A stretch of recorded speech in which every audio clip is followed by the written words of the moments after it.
Bismillahirrahmanirrahim. Assalamualaikum warahmatullahi wabarakatuh. Selamat pagi, siang, sore, dan malam untuk kalian yang sedang menyaksikan video pembelajaran kali ini. Hari ini kita masih membahas mengenai sistem gerak. Setelah sebelumnya di minggu-minggu belakang kita mempelajari mengenai fungsi dari rangka, lalu ada lagi ruas-ruas pada bagian rangka, dan ada juga persendian ya. Hari ini kita akan mempelajari gerak sadar, gerak refleks, dan kelainan pada sistem gerak. Namun sebelum itu, kita akan membahas terlebih dahulu apa yang dimaksud dengan saraf sensorik dan saraf motorik. Kenapa? Karena ini akan berhubungan dengan materi yang akan disampaikan di slide berikutnya. Untuk saraf sensorik, yaitu adalah sel saraf yang memiliki fungsi untuk menghantarkan impuls. Impuls di sini artinya adalah rangsangan dari luar atau dari lingkungan, dari alat indera menuju ke otak. Atau ada juga neuron motorik atau sel saraf motorik yang fungsinya untuk membawa impuls, membawa rangsangan dari otak atau sumsum tulang belakang menuju efektor, atau dalam hal ini efektor adalah otot atau kelenjar yang berada di dalam tubuh. Ketika kita membahas mengenai saraf motorik, di sana ada impuls dari otak dan ada juga dari sumsum tulang belakang. Nah, inilah nantinya impuls ini yang akan membedakan antara gerak refleks dengan gerak sadar. Yang pertama akan kita bahas yaitu mengenai gerak sadar. Gerak sadar artinya adalah gerak yang disadari oleh pikiran kita atau oleh otak kita dan dikendalikan secara teratur oleh tubuh ya. Untuk skemanya seperti apa? Skemanya kita mulai dari impuls dulu, atau impuls di sini yang seperti sudah Ibu sampaikan di awal yaitu adalah rangsangan. Rangsangan yang berasal dari lingkungan sekitar. Rangsangan di sini bisa berupa bau ya. Kalau untuk reseptor berupa indera gitu. Ada juga penglihatan ya atau visual, yang mana itu nantinya menjadi rangsangan untuk alat indera berupa mata, atau pendengaran yang nantinya akan disampaikan atau reseptornya berupa telinga. Ada juga sentuhan atau misalkan panas yang nanti reseptornya atau alat inderanya berupa kulit ya. Nah, berarti impuls di sini tentu berasal dari lingkungan sekitar kita. Lalu nanti akan diteruskan ke alat indera ya. Alat indera dalam hal ini bisa berupa mata, telinga, hidung ya, atau kulit. Termasuk ke dalam alat indera. Lalu nanti akan diteruskan ke saraf sensoris, lalu ke otak, selanjutnya ke saraf motorik, dan terakhir efektor atau otot. Seperti yang kalian lihat pada gambar di bawah ini, di sini ada berupa skema juga ya. Skema yang berbentuk gambar berkaitan dengan gerak sadar. Di sini ada hubungannya alat inderanya berupa mata, berarti rangsangan atau impuls yang berada dari daerah luar itu tentu berhubungan dengan penglihatan atau visual kita. Nah, contoh misal gini, karena di sini hasil akhirnya atau efektornya berupa otot kaki, Ibu contohkan orang ini sedang melihat sebuah benda yaitu bola kaki misalnya. Ketika kita melihat bola kaki ya, itu pasti reseptornya atau alat indera yang menerimanya adalah mata. Nah, setelah melihat maka akan diteruskan menuju saraf sensoris ya. Saraf sensoris ini yang meneruskan dari alat indera ya menuju ke otak. Di otak penglihatan tersebut akan diproses ya. Nah, di sini otak merupakan sistem saraf pusat. Sistem saraf pusat bukan hanya otak tetapi juga melainkan sumsum tulang belakang. Hanya ketika kita berbicara mengenai gerak sadar, kita tidak melibatkan sumsum tulang belakang ya. Di sini kita hanya melibatkan organ sistem saraf pusat berupa otak saja. Nah, lalu kita lanjutkan. Ketika melihat bola tersebut, maka otak akan memproses dan akan memutuskan apa yang akan dilakukan setelah melihat bola tersebut. Nah, dari sinilah ada keinginan untuk kita menendang bola ya. Nah, ketika ada keinginan seperti itu, maka dari otak akan dilanjutkan ke saraf motorik ya. Saraf motorik ini yang menghubungkan antara otak dengan efektor atau otot. Maka di sini ada pergerakan pada bagian kaki ya yang melibatkan otot, sehingga kita ada keinginan atau ada kemampuan untuk menendang bola tersebut. Nah, seperti itu skema dari gerak sadar. Selanjutnya ada gerak refleks. Arti gerak refleks ini artinya tidak disadari atau memang dikendalikannya oleh sumsum tulang belakang ya. Jadi di sini kita tidak membicarakan otak lebih lanjut gitu. Di sini yang berperan utama adalah sumsum tulang belakang, yang mana sumsum tulang belakang pun merupakan sistem saraf pusat. Kita mulai dari impuls. Impuls di sini adalah berupa rangsangan. Impuls di sini jenis-jenisnya sudah disebutkan atau sudah dijelaskan di slide awal ya. Lalu dari impuls akan diteruskan ke reseptor. Reseptor di sini berupa alat indera. Lalu dilanjutkan lagi ke saraf sensoris. Lalu diteruskan dari saraf sensoris ke sumsum tulang belakang dan diteruskan lagi ke saraf motorik serta berakhir di efektor, yaitu berupa otot ataupun kelenjar yang ada di tubuh ya. Nah, ketika kita lihat skema berupa gambar di sini, kita lihat orang tersebut entah dengan sengaja atau tidak sengaja dia memegang api yang berada di depannya ya, api yang terdapat pada lilin. Ketika tersentuh ya, yang mana melibatkan sistem indera berupa kulit ya. Di sini ketika menyentuh benda panas, maka tangan kita akan otomatis menarik menjauhi panas tersebut. Hal ini juga yang terjadi ketika kita memegang panci panas ya. Ketika memegang panci panas kan nggak diem aja ya, setelah dipegang merasakan panas, tangan kita nggak diem aja di bagian panci, tetapi akan langsung menarik tangan kita menjauhi panci panas tersebut. Nah, ini yang merupakan contoh dari gerak refleks ya. Nah, impulsnya di sini berupa rangsangan, yaitu panas pada api lilin. Lalu gerak reseptor atau inderanya ini adalah berupa kulit ya pada bagian telunjuk tangan. Lalu akan dilanjutkan ke saraf sensorik. Jadi nanti reseptor ini ya atau alat indera ini nantinya akan menuju ke saraf sensorik, yang mana dia saraf sensorik di sini menghubungkan antara reseptor berupa indera dilanjutkan ke sumsum tulang belakang. Ini adalah potongan dari ruas-ruas tulang belakang. Di sana ada saraf sensorik ya, ada juga badan sel saraf. Nah, ini sumsum tulang belakangnya.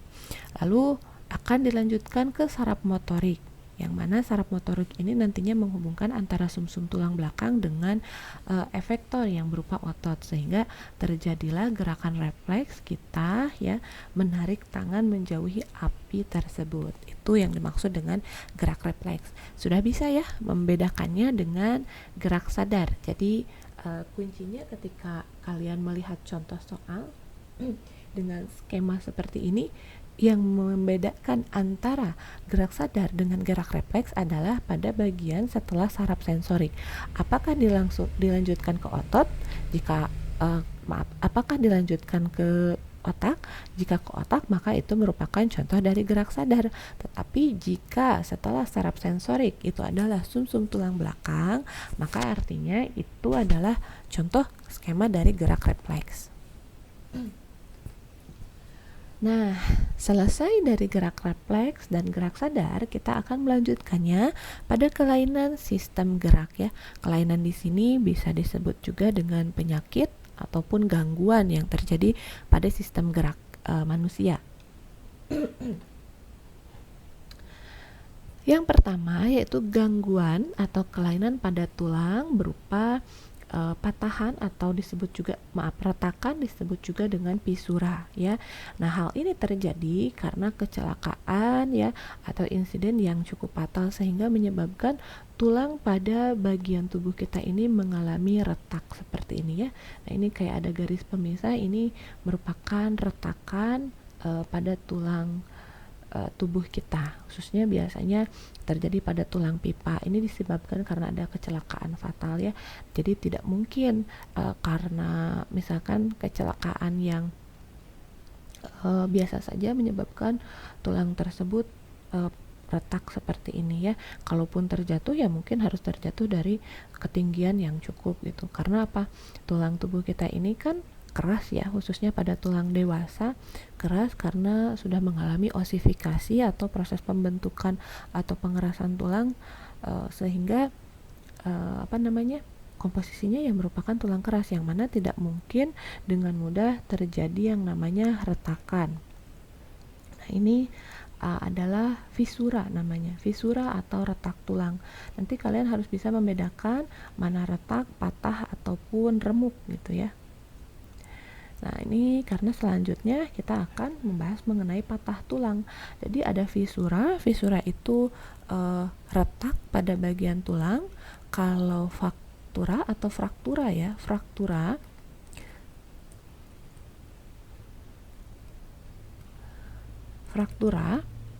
ini artinya patah pada bagian tulang. Nah, ini juga sama terjadi karena insiden kecelakaan. Misal fraktura ini ada fraktura tertutup, ada fraktura terbuka. Apa bedanya? Kalau fraktura tertutup ya, yang terbuka dulu ya karena di sini ada terbuka.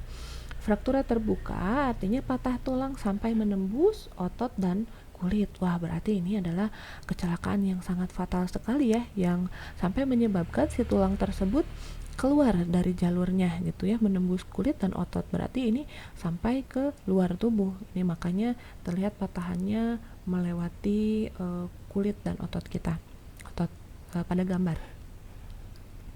Lalu ada fraktura tertutup. Nah, sebaliknya kalau fraktura terbuka ini melewati otot dan kulit ya sampai menonjol keluar tulangnya, kalau fraktur tertutup ini dia masih ada tetap di bawah permukaan kulit ya. Jadi artinya patahan tulangnya itu tidak menembus otot ataupun kulit, jadi hanya patah di bagian dalam gitu. Itu bedanya. Ada juga remuk pada bagian tulang. Nah, ini yang tadi Ibu sebutkan, harus bisa membedakan yang mana retak, mana remuk, mana patah gitu ya. Karena kalau remuk ini, lihat ya pada bagian tulangnya terjadi sampai serpihan seperti ini. Ini akan sangat sulit sekali untuk disambungkannya. Kalau untuk tadi fraktura mungkin bisa adanya penanganan berupa operasi gitu ya, dengan menyambungkan tulang yang patah. Tapi kalau sudah remuk seperti ini ya penanganannya juga sangat serius sekali. Entah apakah bisa tersambung lagi atau tidak, tergantung dari remukannya. Itu kalau memang sudah sangat parah ya biasa kan kadang ada juga yang sampai diamputasi karena sistem gerak ini sudah sulit untuk disambungkan. Nah, selanjutnya ini adalah polio. Polio ini adalah kelainan pada sistem gerak yang disebut juga dengan lumpuh layu. Hal ini terjadi karena adanya infeksi dari virus polio. Nah, makanya ketika kalian ya tentunya pada usia bayi biasanya banyak mendapatkan jenis-jenis suntikan dari mungkin dari dokter atau bidan ya, yaitu suntikan vaksin, salah satunya itu polio. Jadi itu wajib sekali suntik polio supaya apa? Tertangani ketika suatu waktu ya bayi tersebut atau anak tersebut mengalami infeksi virus polio. Kalau kita punya pertahanan tubuh tidak akan terjadi sampai separah ini ya. Tetapi karena kemungkinan ya anak-anak pada gambar ini tidak mengalami yang namanya vaksin dari polio, sehingga pada bagian tungkai kakinya ini membuat lengkungan seperti ini ya, lengkungan yang sangat parah, menyebabkan kesulitan berjalan. Jadi pertumbuhan tulangnya itu tidak tidak normal, malah mengecil gitu pada bagian kaki. Ada yang masih bisa berjalan seperti ini meskipun tertatih-tatih, ada juga yang memang tidak bisa berjalan sama sekali. Lalu ada genuvarum. Ya, genuvarum ini kelainan pada anggota gerak, yaitu berupa tungkai kaki membentuk huruf O, ya, membentuk huruf O. Jadi melengkung keluar sehingga menyerupai huruf O saat berdiri. Ini biasanya terjadi pada anak usia 12 sampai 18 bulan ya. Hal ini gitu biasanya kan mengiringi proses berjalan anak ya, proses berjalan anak. Karena kan tulang pada bayi di bawah 1 tahun itu masih sangat rapuh sekali dan terdiri dari tulang rawan ya, sehingga ketika mereka belajar berjalan, apalagi dengan kondisi tubuh yang obesitas atau kelebihan berat badan, hal itu akan menyebabkan pembentukan kaki O seperti ini. Namun biasanya dengan berjalannya usia, hal ini tidak akan terlalu tampak jelas gitu ya, akan tersamarkan dengan sendirinya. Hanya apabila misalkan kelainan tersebut sudah sangat cukup parah ya pembentukan kaki O-nya ini, sehingga menyebabkan anak kesulitan berjalan, itu tentu harus mendapatkan penanganan dari dokter. Misalnya mereka biasanya menganjurkan penggunaan sepatu khusus ya untuk membuat kaki mereka ini lebih normal gitu dibandingkan dengan sebelumnya. Nah, hal ini bisa terjadi juga karena kekurangan vitamin D, sehingga kalau misalkan terlihat kelainan seperti ini, mengkonsumsi vitamin D ya dan kalsium itu sangat dibutuhkan sekali. Ada juga letter X. Nah, ini letter X ya. Kalau tadi O membentuk huruf O, sekarang membentuk huruf X. Jadi, kalau kita lihat di bagian lututnya ini lebih mendekat ya, gitu, lebih beradu gitu, deketan gini, jadi membentuk huruf X. Nah, letter X ini bisa terjadi karena beberapa faktor seperti radang sendi, misalnya osteoartritis atau rheumatoid arthritis. Juga ada yang terjadi karena kelainan genetik sehingga menyebabkan pembentukan tulang pada tungkai kaki ini membentuk huruf X. Nah, jarak antara kedua kaki menjadi lebih panjang, lebih dari 8 cm saat berdiri, sehingga kan jadinya enggak sinkron gitu ya. Disertai gejala lain seperti rasa sakit dan sulit berjalan. Tentu sulit berjalan dan rasa sakit akan dirasakan karena bagian tempurung lutut ini ya, bagian lutut ini akan terus beradu, bagian paha juga seperti itu. Kesulitan untuk berjalan ini sudah pasti. Nah, ini penyakit rakitis, yaitu kelainan pada tulang karena kekurangan vitamin D dan kalsium. Itu juga bisa terjadi dan menyebabkan penyakit letter X ini. Nah, selanjutnya layu sendi. Layu sendi ini keadaan tulang yang tidak berdaya karena kerusakan diskus epifise. Nah, epifise, metafise, dan diafise kemarin sudah kita pelajari pada bagian-bagian dari struktur tulang ya. Sehingga nanti kamu lihat lagi apa yang dimaksud dengan epifise tersebut. Jadi, kalau untuk layu sendi di sini kelainan pada epifise sehingga memungkinkan terjadinya layu sendi, artinya ketidakmampuan seseorang untuk melakukan pergerakan dengan baik gitu. Nah, ini kalau terus dibiarkan bisa terjadi kelumpuhan pada bagian lengan tersebut. Bukan hanya pada lengan, pada persendian lain pun bisa seperti itu. Nah, yang ini terakhir kelainan pada tulang belakang ya. Kelainan pada tulang belakang ini bisa terjadi karena adanya kebiasaan duduk seseorang. Misalnya ini pelajar nih ya, contohnya mereka lagi belajar di kursi belajar nih, di kursi sekolah gitu. Hal ini terjadi karena kebiasaan. Bayangkan saja ketika misalkan kita belajar dari mulai TK sampai mungkin tingkat SMA atau mungkin nanti di tingkat perkuliahan, proses atau cara duduk ini tidak diperhatikan, maka nanti akan terjadi kelainan atau kelainan pada tulang belakang kalian. Ada yang belok ke kiri ya. Nah, tulang belakangnya mengarah ke kiri atau mengarah ke kanan sehingga disebut dengan skoliosis. Nah, ini cara menulisnya seperti ini nih, bengkok ke kiri atau ke kanan sehingga tulangnya ya ikut bengkok juga dengan seiring berjalannya waktu, sehingga menyebabkan kelainan itu skoliosis. Yang kedua yaitu lordosis. Jadi kalau lordosis ini bagian atas dari tulang lehernya itu menekuk ke depan gitu ya, tetapi bagian tengahnya menekuk ke bagian dalam gitu. Secara signifikan, sehingga nanti ketika jalan dia kelihatan kayak jalan bebek ya, dadanya membusung ke depan. Sehingga kelainannya seperti itu ya ketika mengalami kelainan lordosis. Lalu yang terakhir yaitu kifosis. Kalau kifosis tulang belakangnya itu membungkuk ke arah depan ya, dari tulang leher sampai tulang punggung ini membungkuk ke depan, sehingga menyebabkan nanti jalannya ya membungkuk gitu. Nah itu kalau ini kelainan dikarenakan adanya kebiasaan dari duduk seseorang.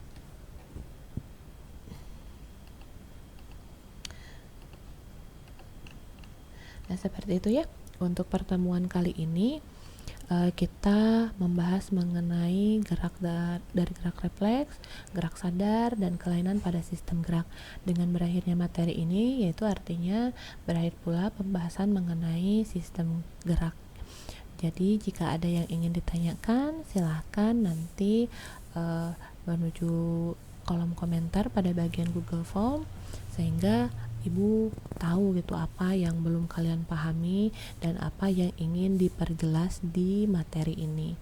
Untuk kali ini Ibu cukupkan sekian. Terima kasih atas perhatiannya. Wabillahi taufiq wal hidayah. Wassalamualaikum warahmatullahi wabarakatuh. Selamat pagi, siang, sore, dan malam untuk kalian yang telah menyaksikan video ini.